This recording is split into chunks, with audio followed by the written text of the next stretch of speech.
For half a century, WJPZ Syracuse has been the greatest media classroom on the planet.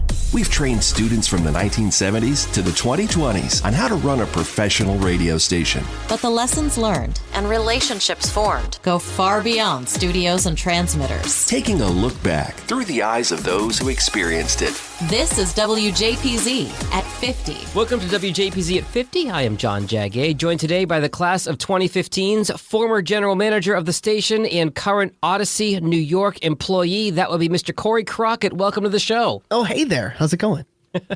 There's so much to get to with you in just the short time that you've been out, which I can count on both hands as I'm doing the math on the fly here real quick. Tell me first at the beginning how you got to Syracuse and the radio station. Yeah, I'd like to keep it at both hands, please. If we can stop the aging process, that would be great.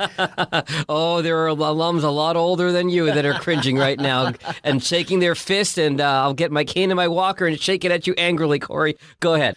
So I'm a Syracuse native, actually. Born and raised in Liverpool, not too far from the Hill. And so kind of grew up with the station being around. I can remember driving to Liverpool High School with Joey Costco, future Z89 PD at the time, and listening to the station on the way to school. So it was something that was always around and always had an awareness of the station. And it was when I was in high school that the station really came on my radar as someone who was looking to potentially go to school at Syracuse University, and meeting Craig Hoffman, who was the GM, I think, at the time. He had come to my high school to do a remote. We had gone through like a huge renovation of our football field. And so it was a big deal for our community. Like, we had been playing at the Dome high school football as like home away games for a while. So they launched this new state-of-the-art facility. He came there and was like, hey, you seem like you like this. Do you want to come, tour the station sometime? So I met him and Alex Brewer, who ended up becoming a great friend as well, and Neff Rivera. They were doing some fantasy football show. And that was my first time in Watson Hall in the building as a senior in high school. So growing up in Liverpool, was SU kind of always the plan or on your radar, or only once you found out, what you wanted to do? I mean, I had always thought that I wanted to be in this business in some way, shape, or form. And so when you grow up with the Dome in your backyard, it's like, okay, this is where you go to do this.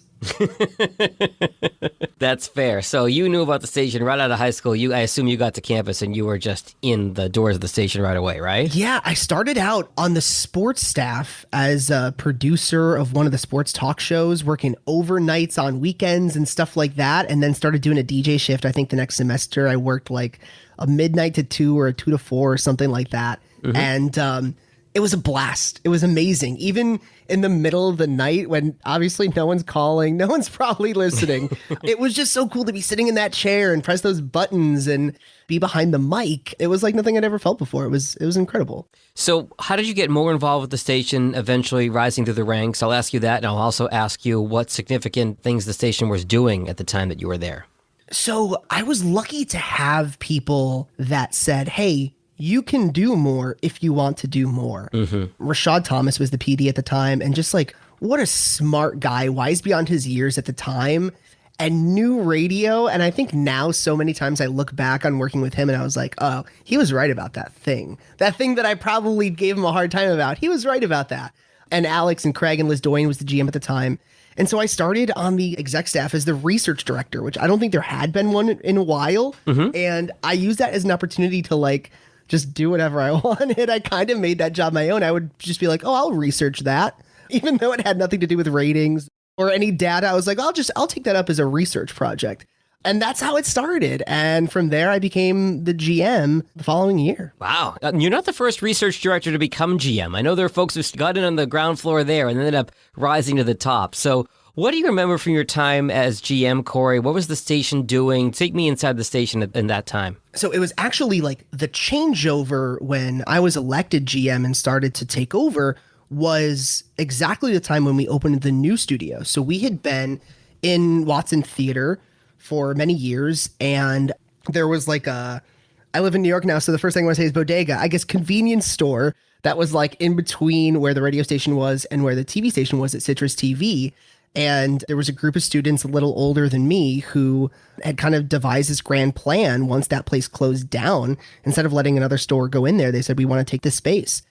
So they essentially like split it in two. and the station expanded. And so it was for the course of at least a semester, if not a year, where the station was on the air, but was fully in the can from Newhouse. And it took a huge undertaking. And the people that kept the station on the air, printing out paper logs and bringing them to recording booths and laying in tracks by hand.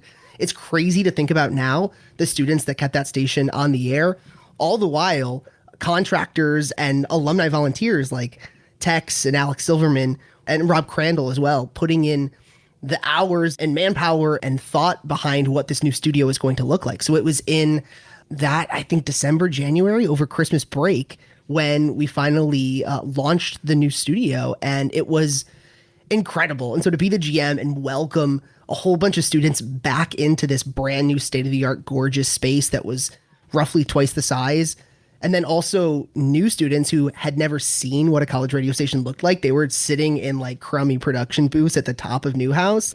It was amazing. Oh, wow. Okay. So what year was that when the new studio opened, Corey? I think it was 2012 into 2013. So it was like December 12, January 13, I think. When did you take over as GM? That January. Oh, wow. So it was literally right then. It still had that new studio smell when you walked into it. I see. Okay. Oh, absolutely. You know, I was there. It was me and Liz, and we were there when Tex and Alex and Rob did what was essentially like the final build out. Like the construction was done, the furniture was in place. And so then it was time to be like, okay, let's turn this from an office space into a radio station. So we were there. I didn't know anything about whatever cables they were plugging in, but I was there to like hold the flashlight like I was in my dad's garage again or something. But it was incredible. It was like several long days, and I was local, so I was still in Syracuse, and I would drive like, you know, my car from my parents' house back up to the station every day and work with those guys to put the finishing touches in and make it, you know, sound like a radio station. And I remember that night, whatever it was, when we put the station on the air for the first time, I think it was Diamonds by Rihanna was the first song that we played from the new studio, because it was like, you know, a number one song at the time, probably. So here we are inside the brand new and vastly improved Watson Hall Broadcast Center, along with the great Stephen Kurtz, Rob Crandall, our outgoing GM Liz Doyen, Corey Crockett, incoming GM. We have been working on building this place for the past 5 days and nights. We are not even close to being done, but we are ready to put her on the air. We are. And Tex will do the honors. Are we ready? I think so. Ooh, all right, here we go. 10,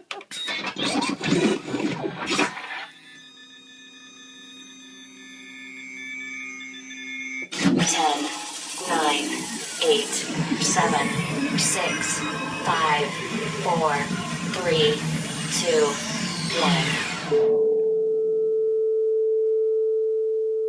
For the past 29 years, 89.1 FM has been your home for all of today's hit music. We realized that we would not be here if not for you.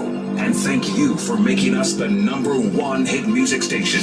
Over the past 6 months, we have been hard at work building brand new state-of-the-art facilities to ensure that we are able to serve you well into the future. And now, we present to you, broadcasting in HD from the top of Mount Olympus, WJPZ FM and WJPZ FM HD1 Syracuse, the beat of Syracuse, Z89. Syracuse.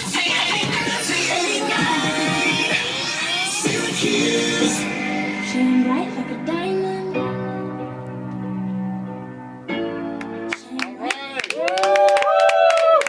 It was incredible. It was so cool to see it built in real time. And also, too, now, you know, walking through the halls of Audacy in New York, I'm like, oh, I know what that box does that I see through the TOC through this window. It looks a little bit different, but like, yeah, those guys put that in at Watson Hall, too. I still don't know how it works, but I know it does. Thanks. We had Alex on a previous episode of the podcast. I'm hoping to get Steven on an episode as well, or Tex, as most of you know him, and talking just all about all that technical stuff that they've done to help the station over the years.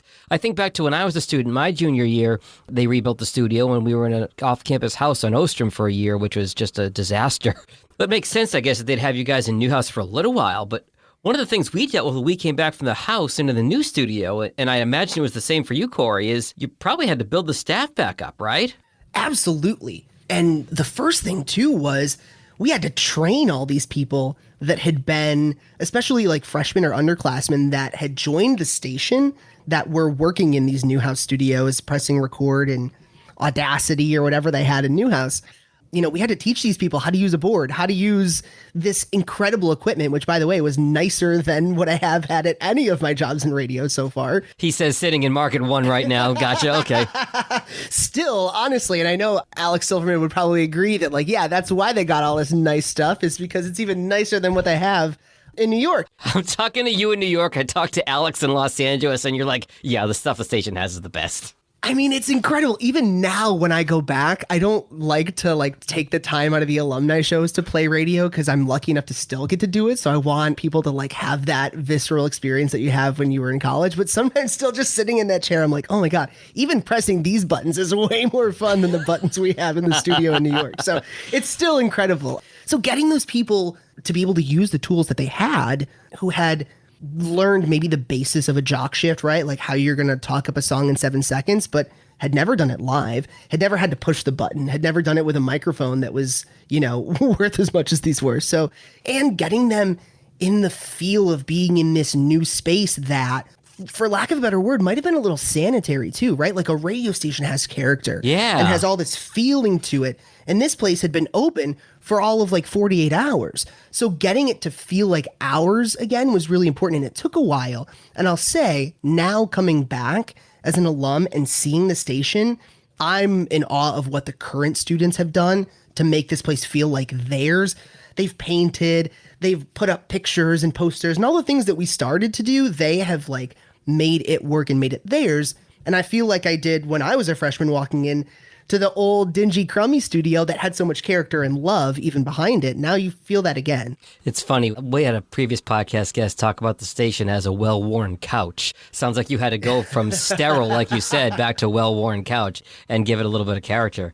So were there recruitment efforts to bring folks back, or were people just excited to have an actual radio station after being in Newhouse for however long that was? I mean, it was a little bit of both. There was a lot of operational stuff that needed to happen, and it's kind of boring for a podcast, but we had to rewrite the training rule book, and we had to redo the schedule from scratch, and we had to figure out how to have meetings again. Where are they going to be? What's the space going to be like? We had this brand new home, and we were how are we going to use it? Everything we've been doing was without a home base.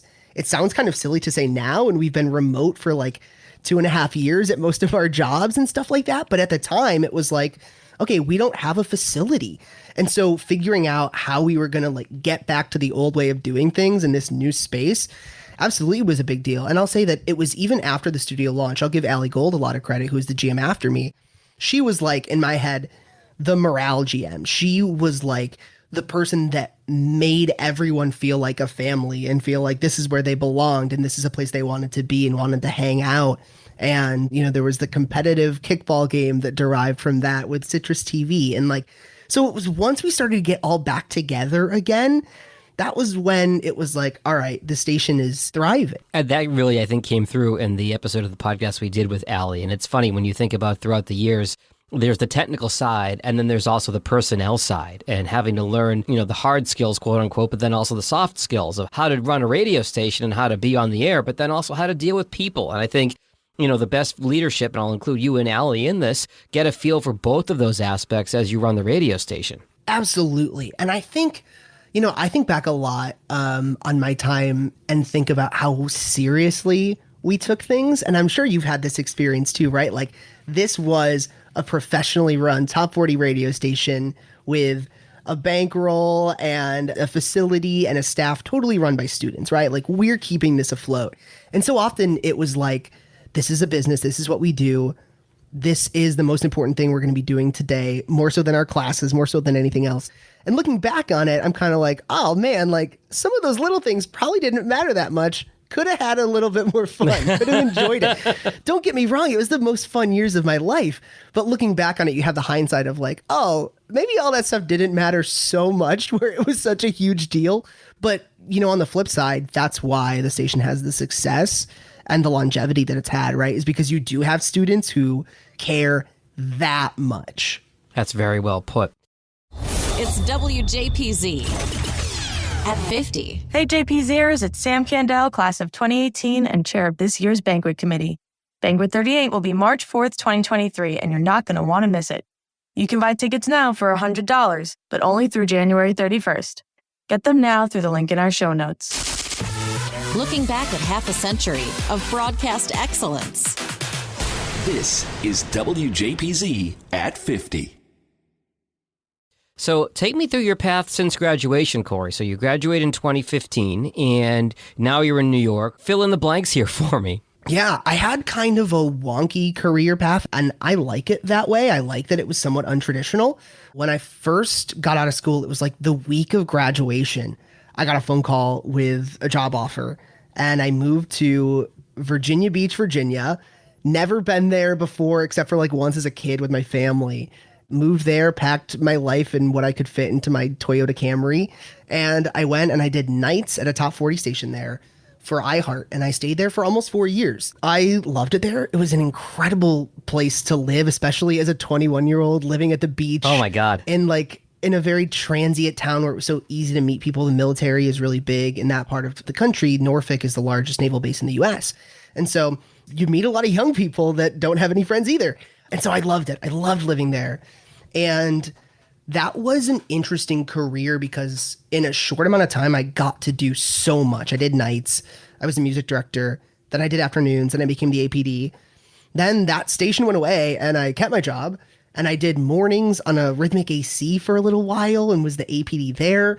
I got my first introduction into doing alternative music, which I ended up doing later. I was like the fill-in production director. I got to do everything and kind of become the utility player. And I think that was so important to learn all those skills and to learn how to be the person who can just say yeah and do anything. Mm-hmm. And being there was amazing. I loved it. And it's funny, I had a good friend from high school who one day said to me, hey, I'm ready to do something new. I'm going to move to Virginia Beach and move in with you. And I was like, okay, well, I mean, I don't know how long I'm going to be here, but good luck. The radio lifestyle. Right? And now to this day, however many years later, she met a guy, got married, and has a house and a family all down there. So wow. I always think about like, man, that one job I took like changed my friends' lives too. That's crazy. Wow. Okay, so now you've been to Virginia Beach. What's next after that? So I kind of went through something that I'm sure a lot of people go through where you're like, okay, what's next for me? And I decided to bet on myself, and I left my stable, good job doing mornings in Virginia Beach and sold my car, sold everything I had, and I moved to New York without a plan, without a job, with a place to live with people I'd never met before. And now it's also been about 4 years that I've been here. It was the best decision I ever made. I love being in New York. I love it here. I got a job after a little while working in TV. I was a digital content producer at WPIX, which is one of the oldest independent TV stations in the country. Yep. It's been in New York for a gajillion years, Channel 11. And working in news again was exciting, kind of flex my Newhouse roots and build up some of that news muscle. And it was great. It was one of those things where you kind of feel like lightning in a bottle. The people I worked with were fantastic. I loved what I was doing, and it was really great. And then after a while, I was like, okay, I don't want to work nights anymore. I'm ready to do something new. And actually, I should stop, because while I was working at the TV station, I ended up having an opportunity to come and meet with a program director who was working at the time, Entercom in New York. Mike Kaplan programmed Alt 92.3, and we had talked over the years, just like emails back and forth while we both were with iHeart. And I had, said, hey, I'd love to get coffee sometime. I don't need a job. I have a job. I'm not one of those people saying, hey, I want to work at your station. I just want to chat. Yeah. And so we did. And I ended up getting offered a job anyway. And we had a really great meeting, and I started doing weekends and fill-in and stuff on Alt 92.3 in New York. And like, man, to work in alternative was so cool, but like to be on the air in New York and get paid to do it was just like, that's what we've all dreamed of at some point. And so being able to not just check that off the box, but like sit and do it and live it and be a part of it was so cool. And so after a couple of years of doing that, it ended up turning into a full-time role where now I work on the Audacy corporate programming team, on the central team, where I kind of get to do a little bit of everything.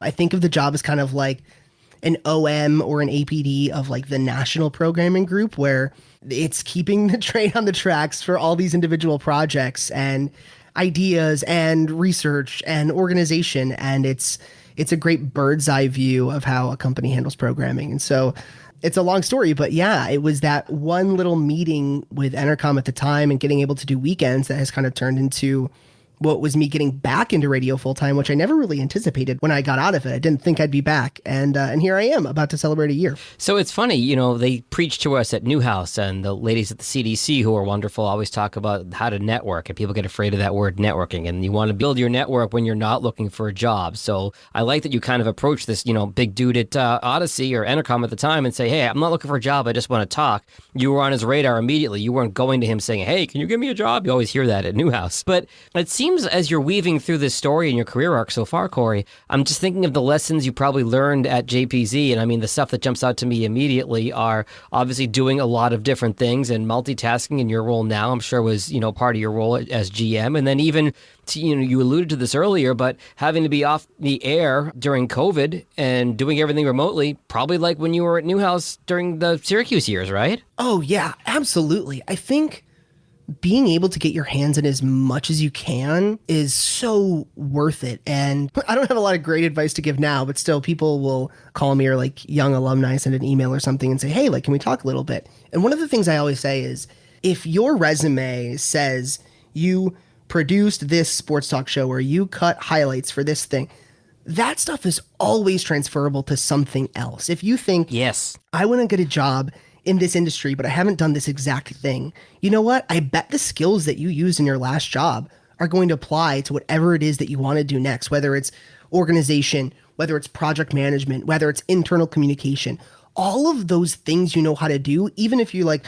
oh, I just sat in front of Audition and I edited clips, like that means something. What did you do? What does that say who you are as an employee? How can you bring that specific thing you did and broaden it to the next opportunity? So I think doing as much as you can only helps bolster that toolbox of yours, you know? Yeah, absolutely. So let me dig a little bit deeper on what you're doing now, Corey. Tell me, I know there's probably no 2 days are alike, but what's some of the stuff you're working on in the current role you have at Audacy in New York? The cool thing about this job is, yeah, no 2 days are the same. And I've been lucky to kind of get to make this job my own a little bit over time. And I think that comes from a programming background. I think this job on paper, if you were to look at the description, you would think, okay, this is someone who has an ops background, but maybe not necessarily a radio background. And so coming in as a programmer, I think gave me an opportunity to grab the bull by the horns a little bit more and bite off different pieces of the apple, so to speak, of the company. And so the cool thing is we've got, 200 plus radio stations. So getting to work on so many different things, projects at scale, work with really smart programmers on so many different creative projects. And then also kind of the flip side of optimization, like how do we do things so that it makes sense for an enormous company? I mean, this industry is changing so much, and you've got to keep a lot of things in mind as to like where it's going to go in the future and how we're going to make sure that our people aren't being overextended. There's less people in this industry than there used to be. There's less jobs and there's more work to do. And so I always go in the mindset of thinking like, okay, I work on a corporate national programming team with a lot of people who maybe haven't been in local markets or working on the front lines in a while. They're really, really smart programmers and great leaders. And so kind of trying to be always thinking about how does something that we do impact the person that has to execute it at the local level where they may be running 4 stations themselves. So bridging that gap between the company and the local station and the cluster and thinking about all of our people and our resources is, one big pot that we all have the same goal, I love that idea. I love that attitude because I think back to when I was a program director in a different company, not the one that you were working at. And I remember these corporate initiatives would come down from national. And I remember I was asking myself, have any of them been a local program director? Have any of them, do they understand what's going on here? So I love that you're an advocate for the local level in the national role that you're in. You're kind of teeing me up to ask you this question, Corey, which is, there are a lot of naysayers when it comes to the radio industry right now. There are a lot of people who have very strong opinions about where the radio industry is right now. Make the case for radio for me from where you sit in your role at Audacy right now. I think one of the things that we have going for us is our people, the personalities. I'm of the belief, and listen, you can talk to 10 different program directors and you're going to get 10 different answers. But to me, I can get top 40 music or country music or alternative music literally anywhere I want. YouTube, Spotify, whatever. the personalities that are a part of people's lives and that become the fabric of your community, that's what's going to survive. That's what's going to make the difference. And sure, podcasts are another way that people are getting so much of that content from the people that they love. But the personalities that have been on the radio for a long time, or the ones that are growing into the next phase of their career, whether it's a local show, a regional show, a national show, that entertainment quality, that personality, that's going to be what differentiates us forever. And so to me, that investment in talent is going to be the thing that keeps radio alive and well. As a former radio jock, I love that answer. Corey, before I let you go, give me a funny story that you look back on your time at JPZ when you would go to Fagan's and have a beer 7-8 years later and say, you know what, remember the time when, and have a laugh about it. You know, there's obviously lots. And the thing that I remember most is probably like the most minuscule story. Nothing big happened. It wasn't some sort of monumental accomplishment or achievement or joke. But I was doing a Z Morning Zoo. It was probably my freshman or sophomore year. And I was working with Joey Costco and Eileen Spath, who, Z89 greats. And we were doing the morning show. And at the time, the show was broadcast on OTN.